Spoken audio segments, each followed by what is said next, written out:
هذه جماليات في المعنى الجميل المتناسق والمتعارف عليه من الإرث الجميل من العادات والتقاليد التي تتحلى بها الشهامة السودانية. نحن أحبتي الكرام هذه اللحظات ننتقل إلى رؤساء اللجان ليدلوا بدلوهم في هذا المحفل العظيم. الأستاذ أحمد صلاح عبد الله بخيل رئيس اللجنة المنظمة داخل الدار.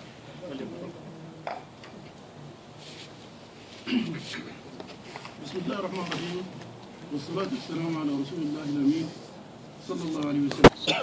في الحقيقة نحن هنا بالدار طبعا برنامج الدار هو برنامج اجتماعي في المقام الأول،